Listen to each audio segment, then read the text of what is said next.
Serie Jurisprudencia Constitucional Ambiental. Mundo Verde con Sadita Power por Onda UNED. Saludo cordial desde los estudios de la Universidad Estatal a Distancia en Costa Rica. Les habla Sadita Power. Le damos la más cordial bienvenida a nuestra serie Jurisprudencia Constitucional Ambiental, coproducida con nuestro especialista en la materia, el doctor Fernando Cruz Castro, magistrado de la Sala Constitucional de amplia trayectoria en Derecho Penal. Se ha desempeñado como fiscal general de la República y es también profesor en el posgrado de Criminología de esta universidad. Doctor Fernando Cruz, es un honor contar con usted. Muchas gracias por acompañarnos. Es un gusto poder hablar de un tema de tanta importancia y cada vez lo tiene más el tema del medio ambiente. En este capítulo de la serie Jurisprudencia Constitucional Ambiental, el caso de las quemas agrícolas, muy ligada también al de los incendios forestales. Y tenemos como muestra representativa el voto número 2014-004239. Se trata de una acción de inconstitucionalidad interpuesta contra el decreto que emitió el Ministerio de Agricultura y Ganadería, el Ministerio de Salud y el Ministerio de Ambiente, número 35368, denominado Reglamento para Quemas Agrícolas Controladas, por estimarlo contrario a los artículos 21 y 50 de la Constitución Política. El recurrente expresa que le asiste un interés difuso que le da la legitimación para actuar y demandar ante la Sala la derogatoria del Decreto Ejecutivo 35368 MAC-S-MINAET. Eso es muy importante, que en materia de ambiente los ciudadanos pueden ir directamente a objetar un reglamento o una ley directamente sin que haya un caso concreto por ser un interés difuso. Eso es algo de una gran trascendencia en la vida y el control democrático, porque es el ciudadano directamente objetando un acto de los poderes públicos. Es trascendental en materia tan sensible como en materia ambiental. Bueno, y esta persona señala que el reglamento contradice el principio de supremacía de los convenios internacionales en materia ambiental al autorizar el otorgamiento de permisos para la realización de quemas en plantaciones agrícolas. Se apoya en los artículos 21 y 50 de la Constitución Política. El 21 se refiere al derecho a la vida y el 50 a un ambiente sano y ecológicamente equilibrado. Sí. También va mencionando algunos otros artículos de otras leyes. Por ejemplo, menciona el artículo 53 de la Ley Orgánica del Ambiente, donde habla de que la quema produce pérdida de nitrógeno y por lo tanto erosiona el suelo. También se apoya en el 62 de la misma Ley Orgánica del Ambiente. O sea, mencionando los artículos, cómo fue planteada la acción de inconstitucionalidad. Lo que pasa es que para el que plantea la acción buscará siempre la mayor cantidad de contradicciones que tengan incidencia esencial o material sobre el tema de medio ambiente para poder asegurarse que va a tener éxito. Siempre el que plantea la acción tiene el reto de ser lo más amplio posible para que en algún momento alguno de los argumentos sea admitido y por otra parte evitar que lo que plantee quede tan confuso que no se pueda comprender bien qué es lo que pretende. Porque es que ese es el gran reto que tiene quien litiga. Ser muy amplio para que el máximo de pretensiones puedan ser consideradas, pero serlo de tal forma que no sea tan confuso que no se entienda qué es lo que pretende. Hay que hacerlo de tal manera que uno no pueda confundir al que está tratando de comprender eso a la hora de resolverlo. Hay que saber plantear bien las cosas y también la angustia de quien plantea la acción o cualquier pretensión es tratar de ser lo más amplio posible para que alguna de sus pretensiones le permita ganar el asunto, que le den la razón, ¿verdad? Que es al final de cuentas la pretensión más importante. Me llamó la atención en esta sentencia que el referido decreto pretendía eliminar la consulta técnica del Sistema Nacional de Áreas de Conservación, que es una instancia del Ministerio de Ambiente, cuando se trata de dar permisos aledaños a zonas protectoras, reservas forestales, parques nacionales, reservas biológicas, humedales, etc. Y este decreto estaba eliminando esta consulta. Sí. Y solamente estaba dejando al Ministerio de Agricultura y Ganadería, al MAC, esa consulta para emitir el referido permiso en tierras agrícolas, inclusive aledañas a estas áreas de manejo especial. Sí. Entonces, ahí es uno de los puntos donde usted se basa para salvar el voto. Así es. Porque la sentencia, en definitiva, fue rechazada. Sí, fue declarado sin lugar. Fue declarada por la mayoría de los compañeros de la sala, sí. En ese voto salvado me acompaña el magistrado Armijo Sancho.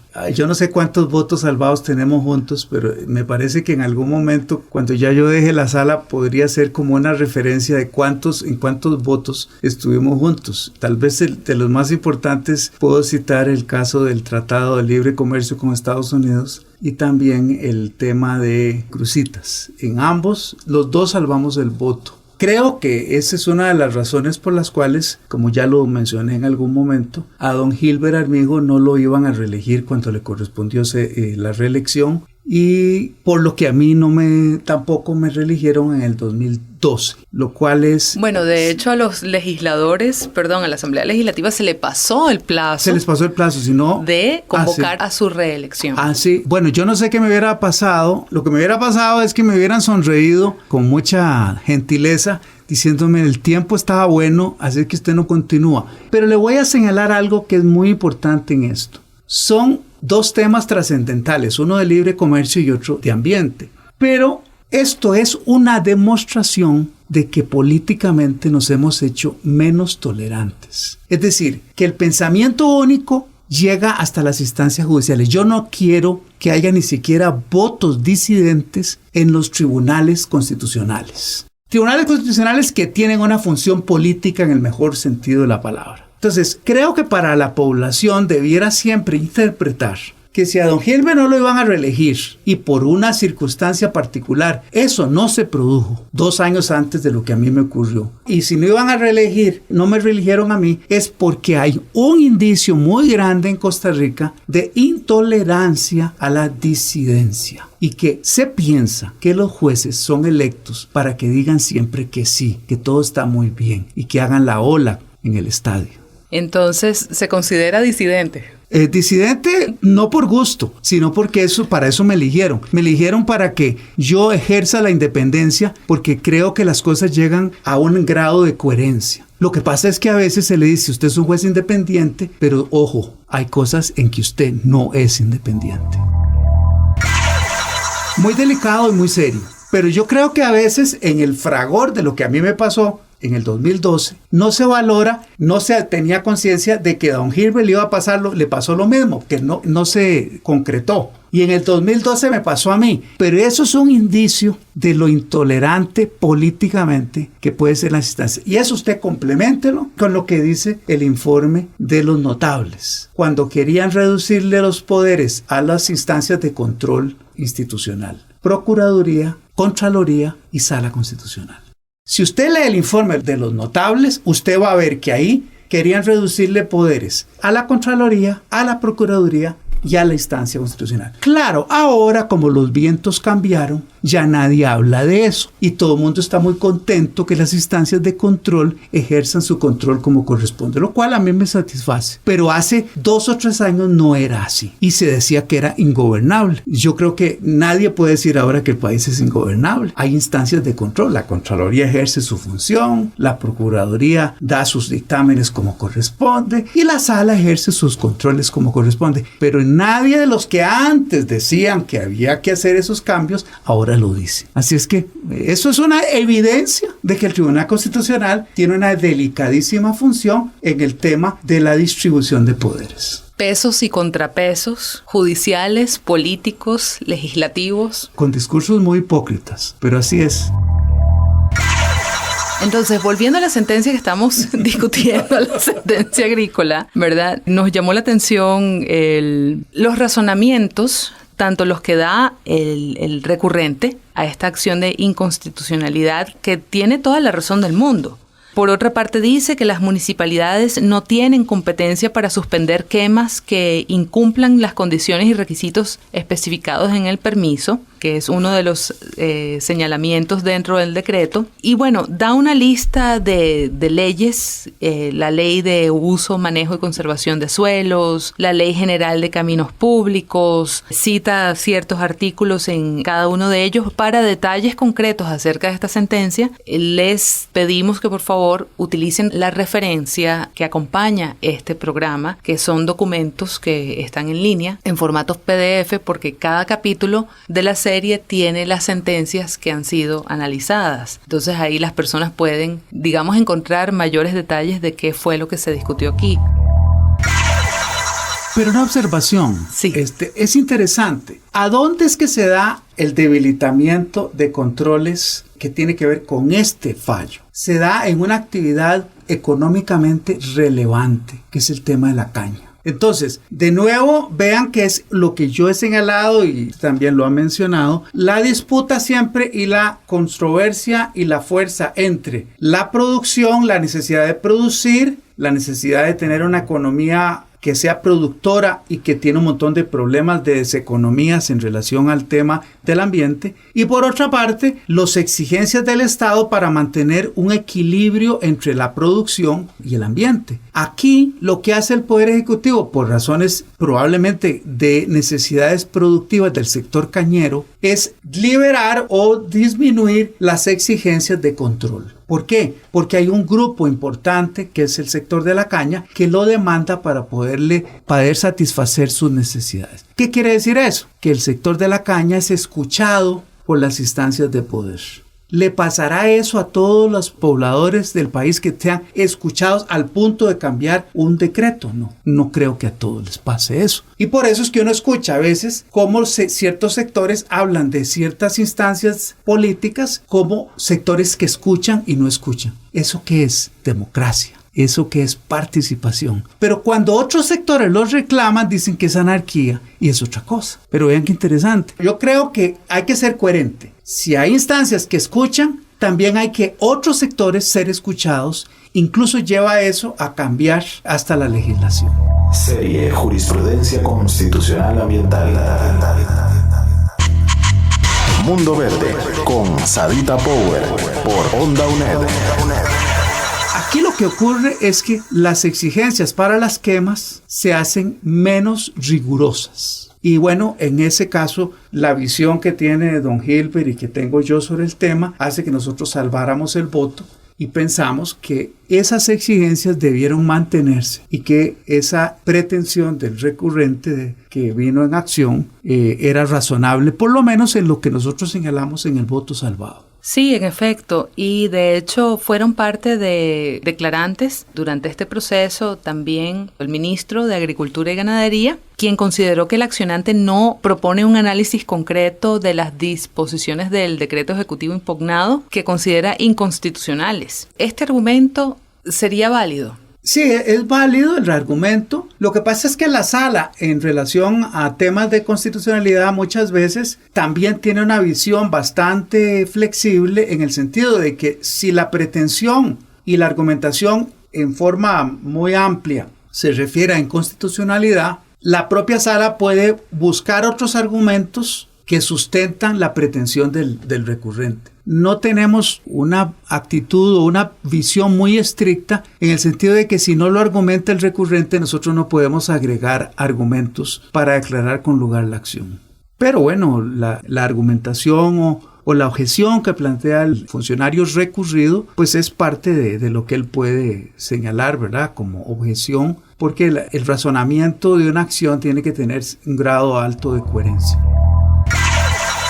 También contestó la señora ministra de Ambiente, María Guzmán, asegurando que la acción planteada por el señor también tiene otras colitas, por así decirlo, en otra resolución del tribunal del año anterior, 2013-6293, y considera que no lleva razón el accionante en los argumentos esgrimidos en la acción de Marras. ¿A qué se refiere con esto? Lo que está es tratando de establecer en los argumentos del recurrente que lo que él objeta y sus argumentaciones no son de recibo como para aprobar la acción. Es muy difícil, ¿verdad?, que frente a un decreto emitido por el Poder Ejecutivo, los jerarcas del ministerios correspondientes vayan a contradecir lo que decidió el Poder Ejecutivo como presidencia, porque en el sistema presidencialista los ministros son delegados del presidente, no tienen autonomía. Por eso es que a veces es como un poco artificial decir que los ministros tienen como una autonomía frente a lo que el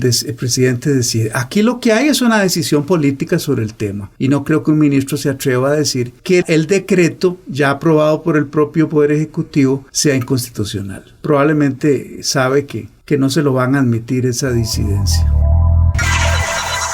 Entonces, ¿requieren o no las quemas un estudio de impacto ambiental? Pues a mí me parece que sí, ¿verdad? Lo que pasa es que siempre la objeción que se ha hecho es que el estudio de impacto ambiental es un estudio complicado, oneroso, y que debiera exigirse para lo que sea urgente o que lo amerite, ¿verdad? Y este fue uno de los señalamientos de también el otro ministerio recurrido, que fue el de Salud, bajo entonces Daisy María Corrales, a quien se le señaló ese tema para proteger la salud del ambiente humano. Y entonces, bueno, voy a leer textualmente: en cuanto a si las quemas de caña de azúcar requieren viabilidad ambiental, vale la pena aclarar que compete a la Secretaría Técnica señalar las actividades que requieren estudio de impacto ambiental, o en su defecto qué tipo de instrumento de evaluación ambiental deben requerir previo a iniciar sus actividades, tal como lo establece la Ley Orgánica del Ambiente. Entonces también es una forma como de pasarse la pelotica. El humo producido por la quema de la caña, que es una de las grandes problemáticas que ha suscitado inclusive diversos recursos de amparo ante la sala por distintas personas por el tema de la zafra de la caña, y prácticamente todos los casos han sido rechazadas. Sí, claro, lo que pasa es que es un tema que tiene muchos componentes de orden técnico para determinar cuándo se requiere un estudio o no de impacto ambiental. Yo creo que no es necesario en el caso de las quemas, pero podría ser que el avance científico, el conocimiento de los efectos, podría en algún momento justificar un estudio de impacto ambiental. Decidir si algo requiere o no estudio de impacto ambiental es una decisión compleja, eleva los costos y puede ser hasta una decisión muy polémica. Un caso de esos se refleja muy bien en un precedente que vamos a ver en algún momento en el programa, que es el tema Cruzitas. Si se requería o no, frente al cambio de la forma de explotación, un estudio de impacto ambiental. También menciona el recurrente algo interesante, y es sobre la emisión de gases de efecto invernadero como dióxido de carbono, metano, óxido de nitroso, ozono, que además es nocivo para la salud y el ambiente. Pero eso no lo aceptó el tribunal unánimemente, digamos, ninguna de esas objeciones. El voto salvado que planteamos don Gilbert Armijo y yo se refería a elementos o a temas de control y no tanto de requisitos en sí mismos, pero son temas importantes, ¿verdad? Sí, vamos directo a precisamente por el fondo los argumentos que ustedes dieron para dar razones distintas a las que se decidieron con el no al lugar de esta acción de inconstitucionalidad.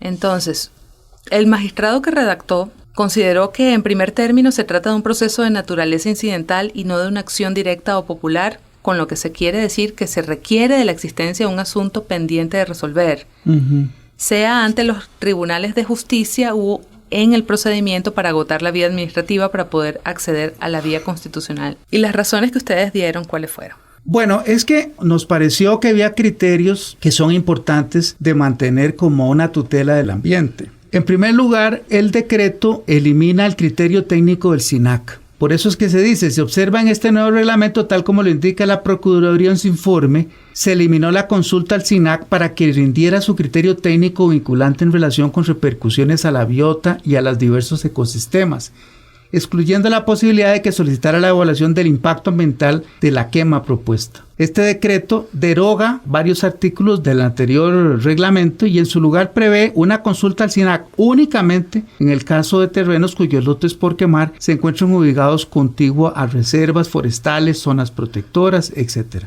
La eliminación de la consulta al SINAC en todos los casos violenta el principio de la tutela del derecho a un ambiente sano y ecológicamente equilibrado y por supuesto al principio de objetivización de la tutela ambiental y además el principio de precautorio de materia ambiental y además viola el párrafo tercero del artículo tercero del Convenio Marco de Naciones Unidas sobre el Cambio Climático. Ahí sí le dimos de parte de la minoría razón en parte a los argumentos del recurrente, porque en la parte que se indica que los estados partes deben tomar medidas de precaución para prevenir o reducir al mínimo las causas del cambio climático y mitigar sus efectos adversos. Ello por cuanto prescindir del criterio técnico del MINAE respecto de quemas que puedan abarcar miles de hectáreas con generación significativa de gases de efecto invernadero. No hay la menor duda de que esto se produce. Es de nuevo aquí el efecto entre producir, la quema, la producción cañera, sus beneficios en el Producto Nacional Bruto y por otra parte la tutela del ambiente.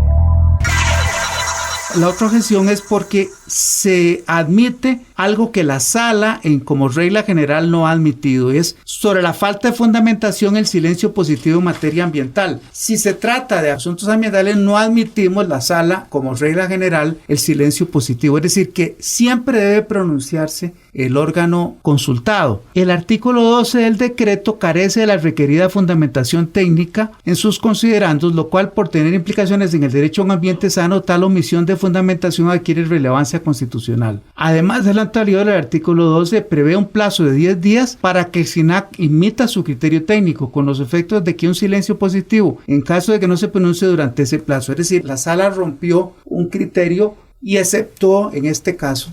¿Por qué es que nosotros, la regla es que no se presume el silencio positivo en materia de ambiente? Porque dada la trascendencia, no podemos presumir un silencio positivo porque siempre se requiere en materia de tanta relevancia un pronunciamiento explícito con responsabilidad del funcionario que tiene esa responsabilidad. Y ahí es donde el funcionario puede pecar por omisión. Puede pecar por omisión, pero es que es más fácil, le queda la responsabilidad más atenuada si se quedó callado. Todavía es de mayor exigencia decirle, usted tiene que pronunciarse siempre, y si no se pronuncia, no se puede dar por aprobado el informe. Eso es una exigencia que hace la excepción de una regla general del derecho público, que es el silencio positivo. Y con base al principio precautorio. Precautorios y la trascendencia del bien jurídico tutelado. Que es el ambiente. Es el ambiente. Y la salud pública. Por supuesto. Pero un caso como esto evidencia la relevancia, la trascendencia que tiene el tema de ambiente respecto de la función de la Sala Constitucional.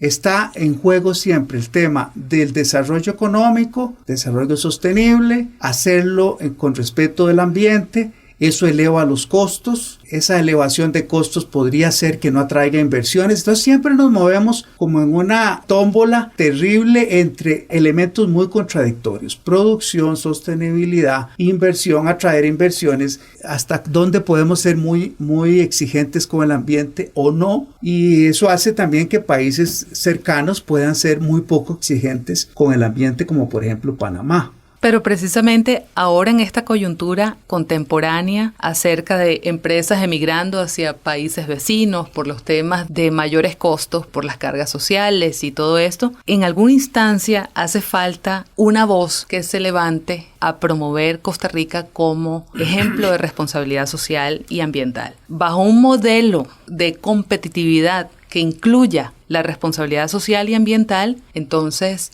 atraemos empresas más responsables. Ojalá. Porque también eso es un tema de competitividad de mercado. Lo que pasa es que sobre esto hay muchos dobles discursos y mucha hipocresía. Se habla mucho del ambiente, pero al final de cuentas un sector importante de la inversión va a donde le salga más barato. Y cuando hablamos de cargas sociales, que es inversión social, en realidad lo que algunos quisieran o añoran es que fuera muy barato el pago del trabajo. Entonces vea lo que se desliza cuando uno dice cargas sociales. Carga social es que es la carga porque esa persona necesita tener un seguro social, necesita tener salud y resulta que es un elemento fundamental en la producción. Pero resulta con el mayor desparpajo dicen, no, es que aquí hay mucha carga social, entonces nosotros nos vamos a otro lado donde es más barato. Bueno, entonces usted tiene Guatemala con 70% de pobreza, tiene usted El Salvador con problemas de menor rango, pero así es, y Honduras. ¿Y por qué usted cree que esos tres, seguro no hay mucha carga social ahí? Pero vea usted que es las zonas más violentas del mundo. Entonces a mí eso me llama mucho la atención y creo que hay mucho doble discurso. El tema de ambiente es importante y ojalá hubiera autoridad internacional para poderlo regular. Y nosotros necesitamos, para fortalecer el tema de ambiente, una vinculación internacional con instancias fuertes para que no exista dumping de ambiente. Es decir, que no estemos nosotros los pobres, los países más pobres, Centroamérica es una de las zonas más pobres de la tierra o del continente, y resulta que entonces nos ofrecemos por la menor exigencia de ambiente para acabar con nuestro sistema. Entonces usted puede tener un ejemplo bueno de cómo acabaron con el ambiente, Haití, por ejemplo. Sí, o por ejemplo la paradoja de los tigres asiáticos, Taiwán, Vietnam, que recibieron muchísimas de estos capitales internacionales y se desarrollaron en manufactura, pero la problemática social y de salud sigue siendo enorme y la pobreza sigue siendo enorme. Entonces tienes un crecimiento en el Producto Interno Bruto, pero eso no significa que se distribuya mejor la riqueza y todo eso. Claro que no. Lo mismo se puede decir de Panamá, que siempre nos lo ponen como ejemplo, lo cual no significa que no haya cosas muy buenas que hayan hecho. Pero hay que ver la integralidad. El país no es producción solo. El país son personas. Y son personas que requieren un nivel de vida y un desarrollo humano razonable, digno a su condición de personas. Lo que sí es interesante e importante es que el tribunal nunca ha tenido un miembro que sea una persona conocedora, especialista en materia de ambiente. Y creo que difícilmente en los próximos años alguien comprometido con el ambiente va a ser designado miembro de la Sala Constitucional. No es que soy adivino, sino que siempre hay temor en los sectores económicamente más fuertes del nombramiento de una persona que tenga una visión en materia de ambiente, digamos que pueda ser demasiado verde, y eso significa problemas para la producción. Objeciones que yo comprendo bien. Pero precisamente esos son los contrapesos que necesitamos para ese desarrollo sostenible, económico, social y ecológico. Bueno, yo creo que eso se tendría que resolver políticamente. Me llama mucho la atención que en Costa Rica no hay todavía un partido que haya tomado la bandera del ambiente como una bandera fundamental. Ha sido un gusto producir para ustedes este capítulo de la serie Jurisprudencia Constitucional Ambiental. Soy Sadita Power, productora. Fernando Cruz Castro, magistrado de la Sala Constitucional, y espero que haya sido de provecho para todos los que nos han escuchado. Y le invitamos a conocer más de nuestra serie en ondaunet.com y Mundo Verde con saditapower.com. Muchas gracias, hasta entonces. Serie Jurisprudencia Constitucional Ambiental. Mundo Verde con Sadita Power por Onda UNED.